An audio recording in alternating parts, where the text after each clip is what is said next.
Hello, my friends, and happy Sunday. Look at this cutie, colorful, rich colors. I used all kinds of goodies today, Americana Premium paints, and a lot of stencils, and they'll all be listed on the blog. So I've got some vintage flowers out here, and that's part of a collage pack, and another vintage papers collage pack, and that one main flower image that I had there is going to be free in the resource library. So both of these collage packs there'll be a coupon also in the resource library. And so you can get those if you want. I'm working on a 12 by 12 MDF board, and I've put everything down with my DecoArt matte medium. And now I'm mixing up my famous mixture of gesso and modeling paste. And I'm using my cracked stencil, and I'm applying the paste and gesso real randomly. Wanted lots of bare spaces because I was going to come back in with my crackle paint and fill in the blank spaces. And I put that down, and then I scraped it back in certain areas because I really wanted that vintage paper to peek through and show up in certain areas. So got my modeling paste, crackle paint, all the yummy texture and goodness. And now I'm just kind of sketching out where I want my flowers to be and where I want the blank space. And so the texture on this is just wonderful with that stencil and the crackle paint. Oh, lovely. So I've mixed up some raw umber and some Americana glazing medium, and I've just glazed that and wiped it back, and then kept the middle lighter, and then just darkened up the edges. So now I begin the process of using my stencils as my guide, and I say this a lot, and I will just use several different stencils to get some what I call background noise, basically, and to use those as my guide.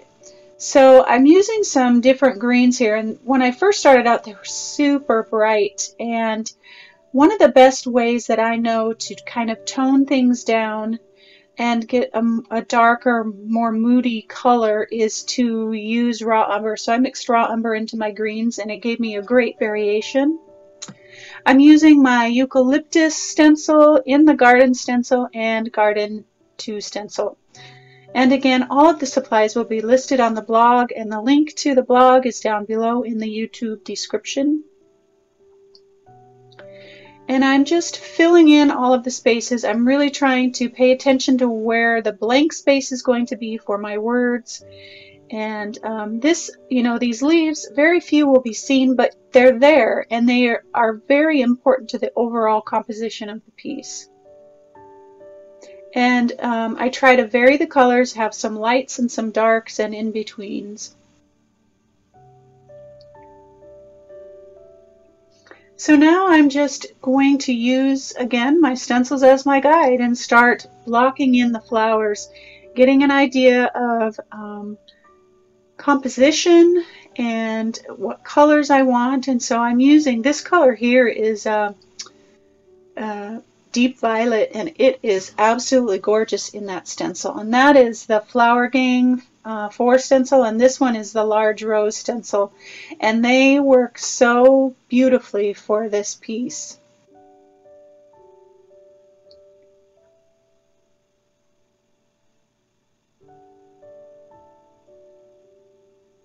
So I'm making sure to vary my colors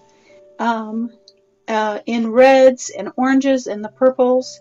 And I'm also making sure with the leaves and the flowers to kind of have some of them kind of peeking over that edge that I've kind of set for myself, to give some unevenness and to have some variety instead of just a perfect circle. This is the sketched flower stencil, and there's one of the flowers on it has the cutest little bulbs in it. It was perfect for this. And this is the flower silhouette stencil, and this is probably one of my favorites. It's just perfect for how I use them as my guide.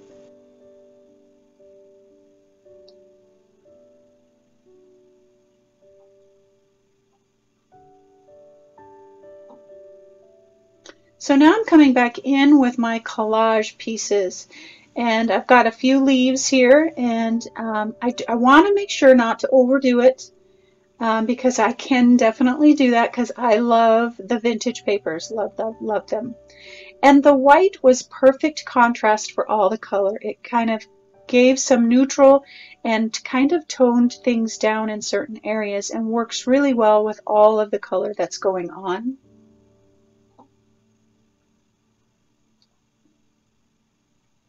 So now I start the magic process of filling in all the gaps, adding some variety, some whites and some lights and some darks to what I've already stenciled. Plus what I'm doing is I'm going back over the edges of those collaged papers so that they blend in, so that it doesn't look like I've just stuck them right on the front there.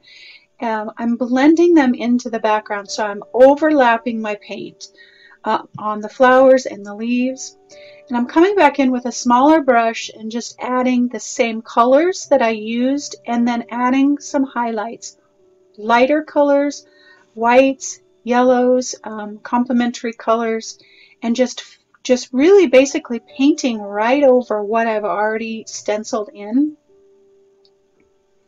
And by adding that variation of color, it gives you a very painterly look and not stenciled.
So now that I've got all of my flowers painted in, I'm going back over the leaves that are there and sticking out and adding again highlights and contrasting colors.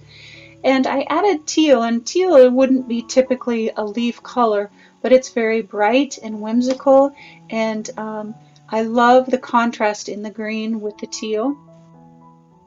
And I'm also going to add a few extra leaves. So where there might not be something kind of poking out, I will add my own leaves, and I'll do that at the end too once I put my letters down. Now I'm going to add my own flowers, my own finger painted flowers, and I'm making sure to add them in a contrasting color so that they don't blend in with all of the other things that are going on.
I'm just adding some white, which is a great contrast color to really brighten things up, to lighten things up, to neutralize. And I'm just using my fingers and a tiny brush to add what would be possibly little white flowers or baby's breath or something like that.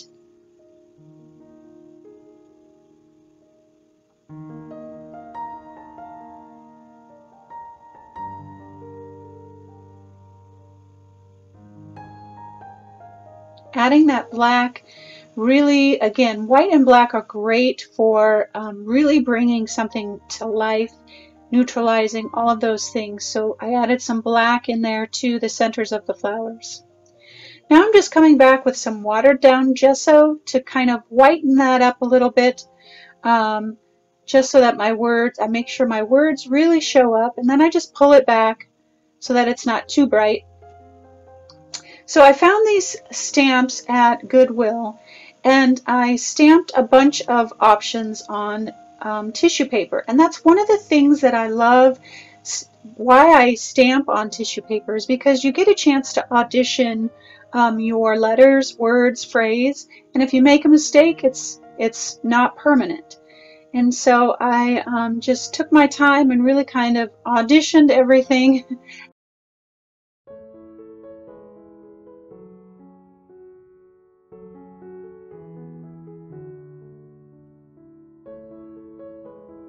And I put everything down with matte medium. And now I'm just coming back in, and there are some, again, some spots that feel a little naked, so I just add a few leaves. And that is about it. I hope you enjoyed this project, and if you did, please subscribe and like, and feel free to leave me a comment. I will get back to you as soon as I can. Ask me any questions. Again, the link to all of the supplies that I used are down below in the YouTube description box. And be sure to stick around for the conversation afterward. I really share some really important things to me about being kind today and what inspired this. Now I'm just shading with my charcoal pencil and really kind of giving that some depth and helping those flowers pop off the background and look like they're just almost 3D. Just really give it some shading and some depth. All right, my friends, I hope you have a wonderful Sunday, and I will see you next week.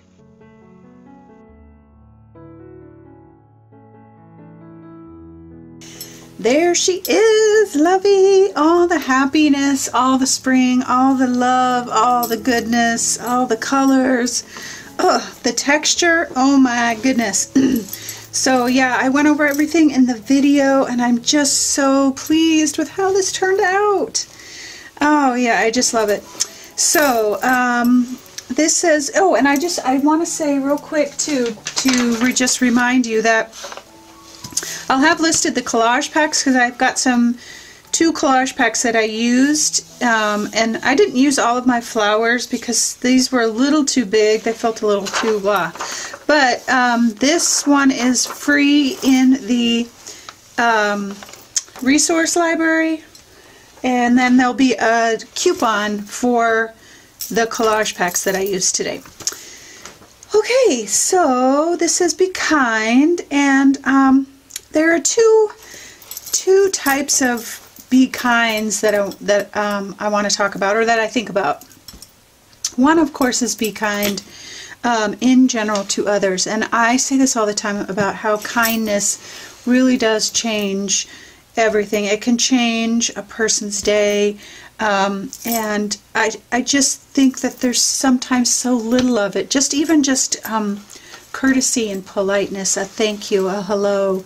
Those kinds of things really matter, and in today's society where we're all on our phones, that connection doesn't happen too often anymore, and it's really, really unfortunate. And so I'm always talking about being kind to one another, and being kind to one another doesn't mean that we have to agree, or that we have to like what somebody did or approve of how they hurt us or anything like that. And we can definitely speak our mind, and still be kind, and still be kind.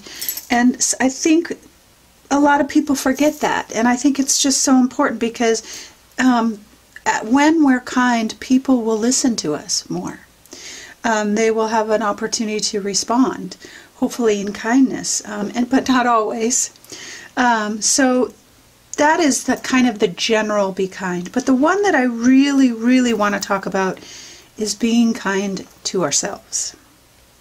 And this is so, so important, because if we are not kind to ourselves, we're not kind to other people. And this week I was frustrated with a lot of things. There's just it's so busy, and I had there were several times throughout the day where I was doing things and it didn't go right, and I, in my head I'm like, you're such an idiot, or how stupid can you be? And I mean, just hard stuff. And I paused for a second, and I'm like, wow, God, I would never say that to anyone else. Why the heck am I saying it to myself? And had to go through a whole, to take a time out, had to put myself in time out. And that's what I want to talk to you today about, being kind to yourself, my loves. We are our own worst critics when it comes to everything, to art, to our life, to our bodies, to our personalities, to our quirks. We are our own worst critics, and we would never in a million years say to someone else what we say to ourselves. And I just want you to pause today and write out what you love about yourself. Be kind. Say those things that you would say to somebody else. Say them to yourself. Tell yourself you're beautiful. Tell yourself you're creative. Tell yourself you're artistic or musical, or that your body is perfect just the way that it is. Be so, so kind to yourselves, my loves, because I'll tell you, when I was in that over myself and talking that way to myself, I was not a happy camper, and I was not putting that out I wasn't putting kindness and happiness out into the world, because I had that inner dialogue going on. And if we can learn to recognize when that happens in ourselves and stop it, and replace those ugly things that we tell ourselves with the good stuff, with the kind stuff, I'm telling you, us being kind to other people will be so much easier. So much easier. Yeah, just plain and simple. Write out today what you can say that is kind about yourself. And I'm telling you, it's not an easy practice, but it is needed. I know it is for me, and I do this all the time. I have a running list in case I forget. And I know that sounds funny, but some days we forget how awesome we really are. And I can go back to the list and I'm like, yes, right. I get a little swagger. And then there's something that happens when we break that pattern, when we break that mental voice that happens within us. And it changes my attitude, it changes how the day goes, it changes how I respond and how I love and how I give. So, my loves, be kind. Be kind to others, but start with yourself. Start with being kind to yourself and tell yourself the important things. Like, you are beautiful. You are worthy. You are worthy of love. You are worthy of... Tell yourself the good things, and it will make all the difference in your world. I promise you. I promise you. All right, my loves, I hope your Sunday is awesome, and I hope that you are kind to yourself today, and that you are able to give that kindness that you've given to yourself away, and show that to others. Get some rest today, and always, always know that you are loved.